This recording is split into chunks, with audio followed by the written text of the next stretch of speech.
Ayan guys, hahayo po tayo ngayon. Mangangaral po tayo. Mamimigay po ng tracts. At may dala po ko ngayong saging dito. No, ibibigay ko po ito sa mga bago nating inaakay sa Panginoon.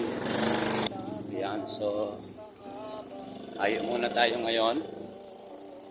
Para po sa mga hindi pa nakakakilala sa Panginoon.